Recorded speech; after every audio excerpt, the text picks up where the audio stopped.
दोस्तों very good morning to all of you. आज के इस शानदार वीडियो में आप सभी का स्वागत करता हूं। दोस्तों आज के इस वीडियो में हमारा जो पहला प्रश्न है वो क्या बनेगा उसको बताने से पहले आपको बताना चाहूँगा कि हाल ही में क्या हुआ है। दोस्तों जब से कोविड शुरू हुआ है तो जो एल्डरली पीपल हैं, जो बुजुर्ग लोग हैं, जो बूढ़े बाड़े लोग हैं, उनमें से बहुत से ऐसे लोग हैं जो अपने परिवार के साथ में नहीं रहते हैं। तो ऐसे लोगों को एक इमोशनल सपोर्ट की ज़रूरत होती है। ऐसे लोग घबरा जाते हैं, उनको एक कॉन्फिडेंस दिलाने वाले इस व्यक्ति की आवश्यकता होती है। तो हाल ही में भारत के एक राज्य में ऐसे ही लोगों के लिए, एल्डरली पीपल्स के लिए, उनका सामान लाने के लिए, उनको इमोशनल सपोर्ट देने के लिए एक हेल्पलाइन नंबर शुरू किया गया है एक राज्य के द्वारा। और ये मैं क्वेश्चन आपको पहले भी करवा चुका हूँ। खास बात ये है कि हाल ही में पूरे भारत के अंदर में इस मुहिम की तारीफ हो रही है। इवन प्रधानमंत्री मोदी जी ने स्पेशली इस मुहिम को बहुत ज़्यादा प्रेस किया है। जितने भी लोगों के लिए इस योजना को लॉन्च किया गया है वो सब इसकी तारीफ कर रहे हैं। इस वजह से ये क्वेश्चन आपको फिर से करवा रहा हूँ कि किस भारतीय राज्य के द्वारा सीनियर सिटीजन्स की कोविड-19 में मदद करने के लिए एल्डर लाइन नाम से एक हेल्पलाइन नंबर शुरू करी गई है। तो आंसर हो जाएगा इस योजना को, इस हेल्पलाइन नंबर को उत्तर प्रदेश राज्य के द्वारा शुरू किया गया है। खास बात दोस्तों ये है कि आप बूढ़े बाड़े बुजुर्ग लोगों के लिए दवाई ला सकते हैं, खाना ला सकते हैं, सब कुछ कर सकते हैं, लेकिन उनको एक इमोशनल सपोर्ट जो है ये किसी दूसरे परिवार से अलग कोई व्यक्ति अगर उनको दे पा रहा है तो बहुत बड़ी बात है। तो ये उत्तर प्रदेश के द्वारा इस हेल्पलाइन नंबर को लॉन्च किया गया था और इस पूरी प्रोजेक्ट का नाम रखा गया था एल्डर लाइन। इसका एक फ़ोटो भी देख सकते हैं। इसमें आपको एक बुजुर्ग व्यक्ति दिख रहे होंगे, तनहा है, परेशान है। और ये हेल्पलाइन नंबर अगर आप किसी ऐसे बुज़ुर्ग को जानते हैं तो आप उनको ये नंबर बता सकते हैं 14567। इस नंबर पर कॉल करने से आपकी सारी समस्याएं जो हैं वो सॉल्व कर दी जाएंगी। अब दोस्तों चूंकि उत्तर प्रदेश के बारे में डिस्कस करते हैं तो इसमें आपको कुछ चीज़ें और बता देता हूँ साथ ही साथ में लगे हाथ कि जो दुधवा नेशनल पार्क है ये कहाँ पर, उत्तर प्रदेश में ही स्थित है। Dudhwa national park. अब चूंकि नेशनल पार्क के बारे में डिस्कस किया है तो आपको पता होना चाहिए इस समय आज की डेट में पूरे भारत के अंदर में नेशनल पार्कों की संख्या पहुंच गई है 105। ठीक है, कुछ लोग 104 बताएंगे, कुछ 103 बताएंगे। मैं आपको बिल्कुल अपडेटेड डेटा बता रहा हूँ क्योंकि पिछले महीने एक नया नेशनल पार्क बना था, उसके बाद में ये जो संख्या है ये 105 पहुँच गई है। अब इसमें देखो उत्तर प्रदेश जो है इसकी सीमा भारत के कुल 8 राज्यों से लगी हुई है।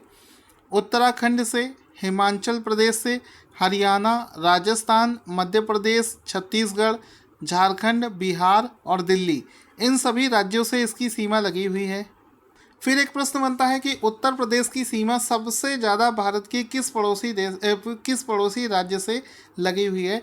आंसर हो जाएगा इसकी सबसे लंबी सीमा मध्य प्रदेश से लगी हुई है।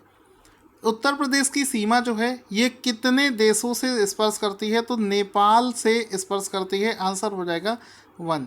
आपको दोस्तों पता होना चाहिए पहले यूपी और उत्तराखंड दोनों मिलाकर एक राज्य हुआ करता था, लेकिन उत्तराखंड को यूपी से अलग कर दिया गया था 9 नवंबर सन 2000 में। तो ये भी आपको पता होना चाहिए।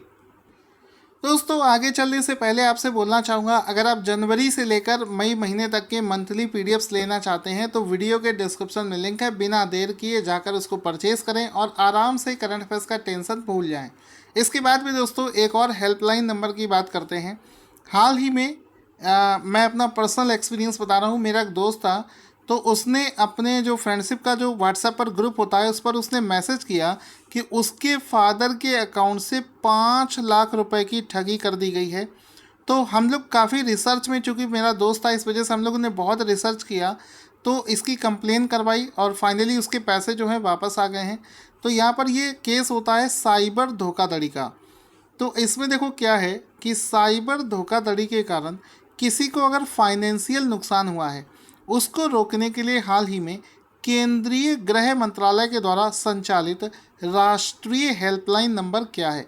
तो जब उसके पैसे वापस आ गए थे उसी के अगले दिन हमने ये न्यूज़ पढ़ा, यानी कि कल की डेट में, कि इसको सॉल्व करने के लिए एक हेल्पलाइन नंबर भी शुरू कर दिया गया। दोस्तों किसी के साथ ये हो सकता है तो हमको इस वजह से मैं आपको भी सजेस्ट कर रहा हूँ कि एक हेल्पलाइन नंबर है जिसका नंबर है 155260। इस नंबर को हाल ही में मिनिस्ट्री ऑफ होम अफेयर्स के द्वारा, गृह मंत्रालय के द्वारा शुरू किया गया है। इसमें आप अगर किसी भी ऑनलाइन साइबर धोखाधड़ी का आपको सामना करना पड़ा है तो इस पर आप कंप्लेन कर सकते हैं। तो ऑप्शन नंबर ए इसका राइट आंसर हो जाएगा। हाल ही में भारत के किस राज्य के जीआई टैग प्राप्त जर्दालू मैंगोस की पहली बार ब्रिटेन भेजे गए हैं? तो ये जीआई टैग लगा हुआ ये जो मैंगो है जिसका नाम है जर्दालू, ठीक है, इसको जीआई टैग दिया जा चुका है। ये बिहार राज्य से बिलोंग करता है, बिहार राज्य से इसको जीआई टैग दिया गया है। और आप जानते होंगे जीआई टैग किन चीज़ों को दिया जाता है? जीआई टैग ऐसी चीज़ों को दिया जाता है जो किसी एक विशेष स्थान से बिलोंग करती हैं, जिसमें कोई एक विशेष क्वालिटी होती है, चाहे उसका रंग हो गया, स्वाद हो गया, रूप हो गया, बनाने का तरीका हो गया, ठीक है, उसको जीआई टैग दिया जाता है। तो एक बिहार का एक आम है जो कि विशेष रूप से वहीं पर उगाया जाता है, जर्दालू आम। उसकी एक पहली खेप जो है हाल ही में ब्रिटेन देश को भेजी गई है। ऑप्शन नंबर 20 का राइट आंसर हो जाएगा। तो इस फोटो में आप देख सकते हैं लिखा है बिहार जीआई सर्टिफाइड जर्दालू जो मैंगो है exported to UK for the first time. पहली बार ऐसा हुआ है कि इसको भेजा गया है, इस वजह से मोस्ट इम्पॉर्टेंट क्वेश्चन बनता है। इस आम को भागलपुर ज़िले से जर्दालू आम को 2018 में जीआई टैग प्रदान किया गया था। दोस्तों, क्या आप जानते हैं इस दुनिया का 71% भाग जो है ये पानी से भरा हुआ है, ठीक है। किसी भी वक्त इस पूरी दुनिया पर पानी का खतरा बना हुआ है। 71% हम लोग देख सकते हैं, 30% से भी कम भाग में हम लोग बसे हुए हैं पूरी दुनिया में। अगर ये पानी जो है समुद्रों से उफान मार जाए तो ये पूरी दुनिया को समाप्त कर सकता है। दोस्तों, आप समझ रहे हैं? तो यहाँ पर इसके बावजूद भी हम लोग समय समय पर पानी की कमी को महसूस करते हैं। अभी एक क्वेश्चन बना है कि पूरी दुनिया में अभी तक जो महासागर हैं, जो ओशियंस हैं, उसकी संख्या हुआ करती थी 4, और हाल ही में आपने सुना होगा कि एक नया ओशियन ऐड कर दिया गया है। अब इसकी संख्या हो गई है बढ़कर 5। पूरे विश्व में जो समुद्र हैं उनकी संख्या बढ़कर हो गई है 5। तो क्वेश्चन बनेगा कि हाल ही में किसे आधिकारिक तौर पर दुनिया का 5वां समुद्र यानी कि ओशियन नामित कर दिया गया है? तो आंसर हो जाएगा option number B, southern ocean, ठीक है। सदर्न ओशियन जो हमारा ग्लोब है, इसमें आप नीचे की तरफ अगर जाओगे, यहाँ पर मैं आपको बता देता हूँ, नीचे की तरफ ये सदर्न, साउथ साइड इसे बोलते हैं। यहाँ पर सदर्न एक ओशियन है, यहाँ पर ये बर्फीला एरिया है। इसको थोड़ा सा दिखा देता हूँ अच्छे से, आप भी समझ जाओगे। यहाँ पर क्या है कि ये जो रीजन है ये पूरा बर्फ़ से ढका हुआ है। आपको पता होना चाहिए नॉर्थ में और साउथ में बर्फ़ से ढका हुआ पहाड़ होता है। तो ये जो पूरा बर्फ़ है जब ये मेल्ट होती है तो मेल्ट होने के बाद में वो समुद्र का निर्माण करती है। तो इसके चारों तरफ ये जो पानी भरा हुआ है इसको ही सदर्न ओशियन के नाम से जाना जाने लगा। ये पूरा आप देख सकते हैं, ये पानी जो है बर्फ़ का यहाँ पर फैला है, तो इसको ही सदर्न ओशियन यानी कि पूरे विश्व का आधिकारिक तौर पर 5वां समुद्र जो है ओशियन घोषित कर दिया गया है। तो इसका आप देख सकते हैं, ये मैं आपको सदर्न ओशियन दिखा रहा हूँ। यहाँ पर ये जो वाइट कलर से आपको जगह दिख रही है ये है अंटार्कटिका, और ये हजारों किलोमीटर में फैले हुए आइस के बहुत बड़े बड़े पहाड़ हैं। और जब ये मेल्ट होना शुरू करते हैं तो आप देख सकते हैं, मैं आपको एक बाउंड्री खींच कर दिखाता हूँ। इसके पिघलने से जो पानी फैल रहा है ये यहाँ पर इस पूरे गोल ओशियन को, इस पूरे एरिया को सदर्न ओशियन कहा जाएगा, ठीक है। तो ये आप देख सकते हैं, इसको पूरा सदर्न ओशियन जो है कहा जाएगा इस वाले एरिया को। तो अब इसमें हम लोग क्या करेंगे, 5 कौन कौन से ओशियन है? पहला तो है अटलांटिक ओशियन, दूसरा है पैसिफिक ओशियन, फिर है इंडियन ओशियन, फिर है आर्कटिक ओशियन, फिर है सदर्न ओशियन। तो ये 5 ओशियन इस समय हो गए हैं पूरी दुनिया में, एग्ज़ाम में पूछे जा सकते हैं। दोस्तों, मैं आपसे बार बार कह रहा हूँ बिल्कुल भी परेशान मत होना। करंट अफेयर्स को ऐसा उड़ाकर फेंक दूंगा कि कभी भी कोई क्वेश्चन आपका गलत होने वाला नहीं है। हाल ही में नेशनल रीडिंग डे राष्ट्रीय पठन दिवस प्रति वर्ष किस दिन मनाया जाता है? तो आंसर हो जाएगा नेशनल रीडिंग डे हर साल 19 जून को मनाया जाता है। ऑप्शन नंबर सी इसका राइट आंसर हो जाएगा। 90th ऑफ जून को, 19 जून को हर साल ये दिवस मनाया जाता है। इसमें आप इसका फ़ोटो भी देख सकते हैं। साथ ही साथ मैं आपको बता दूं कि सीबीएसई की तरफ से हर वर्ष नेशनल रीडिंग डे 19 जून को मनाया जाता है। ऑप्शन नंबर सी इसका राइट आंसर हो जाएगा। अब दोस्तों चूंकि दिवस वाला क्वेश्चन हमने डिस्कस किया है तो हम कुछ पुराने दिवस के क्वेश्चंस को भी रिवीजन कर लेते हैं। जैसे कि थीम के साथ में रिवीजन अगर करें तो वर्ल्ड वेटलैंड्स डे कब मनाया जाता है? मोस्ट इंपॉर्टेंट क्वेश्चन है। फरवरी के दिवस का रिवीजन करेंगे तो 2 फरवरी को, एवरी ईयर 2 फरवरी को ये दिवस मनाया जाता है वेटलैंड्स डे। इस बार की इस दिवस की थीम है wetlands and water. World cancer day हर साल 4 फरवरी को मनाया जाता है। इसका थीम है I am and I will. International day of human fraternity हर साल 5 फरवरी को मनाया जाता है। इसका थीम हो जाएगा a pathway to the future. दोस्तों बहुत मेहनत से सारी चीज़ें अरेंज करके दे रहा हूँ।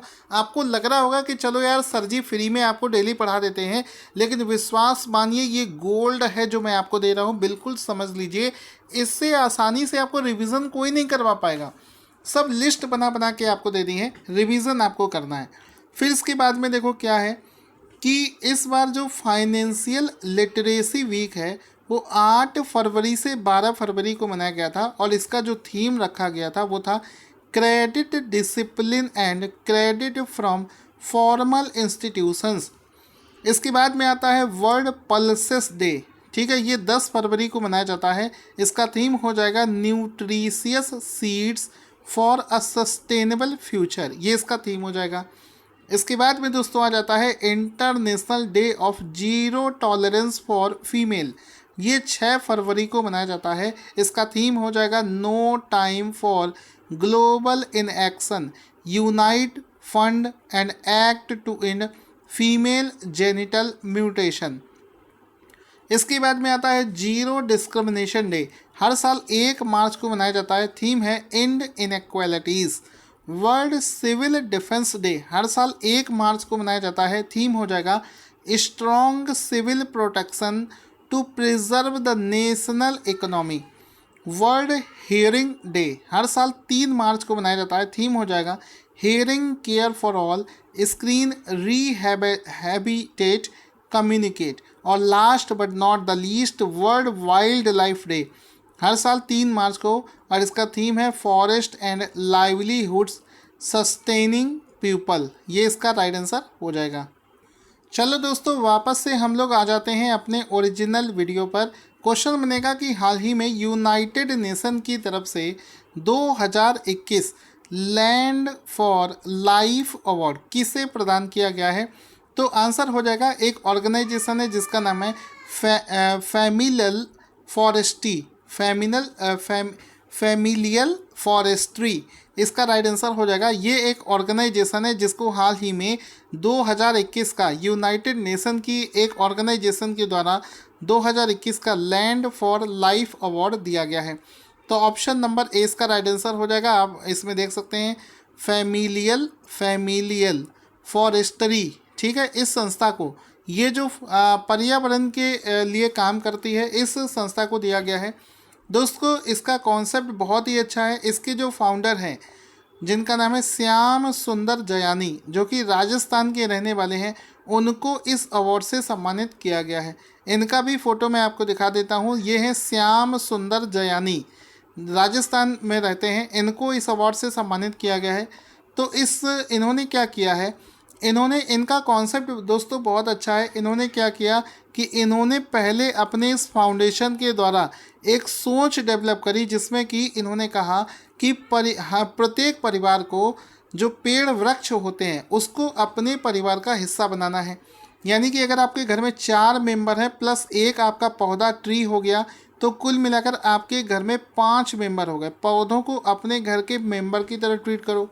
इसके बाद में उन्होंने कहा कि इसको मेंबर मानो लेकिन इसको ग्रीन मेंबर मानो। ठीक है, ग्रीन मेंबर। तो ऐसे हो गया कि जैसे आपसे पूछा जाए कि आपके घर में ग्रीन मेंबर है या नहीं है, इसका मतलब साफ है कि एक पौधा आप ऐसा लगाएं जिसको आप अपने घर का ग्रीन मेंबर मानेंगे। इस तरीके से इन्होंने लाखों की संख्या में पौधे लगाए, जिसकी वजह से इनको ये अवार्ड दिया गया है। अब ये जो अवार्ड है ये यूनाइटेड नेशन की एक संस्था है जिसका नाम है UN convention to combat desertification, ठीक है, इसके द्वारा इसको दिया गया है। और इस अवार्ड की इस वर्ष की जो थीम है वो है हेल्दी लैंड हेल्दी लाइफ्स, ठीक है, ये आप लोग याद रखेंगे। चलिए अगला प्रश्न बना है कि वर्ष 2021 में रिलीज़ करे गए सस्टेनेबल डेवलपमेंट रिपोर्ट 2021 में भारत को कौन सा स्थान प्राप्त हुआ है। आंसर हो जाएगा दोस्तों, भारत को इस लिस्ट में 120वां स्थान प्राप्त हुआ है। Option number C will be the right answer. ये आप देख सकते हैं सस्टेनेबल डेवलपमेंट रिपोर्ट 2021 जो है, जिसको हाल ही में रिलीज़ किया गया है, इसमें इंडिया का जो रैंक है वो है 120। इस रिपोर्ट को हाल ही में सस्टेनेबल डेवलपमेंट सॉल्यूशंस नेटवर्क के द्वारा रिलीज़ किया गया है। इस वर्ष इस रिपोर्ट का 6वां संस्करण रिलीज़ किया गया है। साथ ही साथ में भारत को कुल 165 देशों में 120वां स्थान प्राप्त हुआ है। कितने? 165 देशों में 120वां स्थान भारत को प्राप्त हुआ है। अब इस लिस्ट में टॉप के देश कौन कौन से हैं? पहले स्थान पर आता है फिनलैंड, दूसरे स्थान पर आता है स्वीडन और तीसरे पर आता है डेनमार्क। भारत 60.1 का स्कोर करके 120वीं रैंक इसमें प्राप्त किया है। नोट, एक चीज़ आपको याद होगी, हाल ही में भारत में खुद का भी तो ये इंडेक्स जारी किया गया है।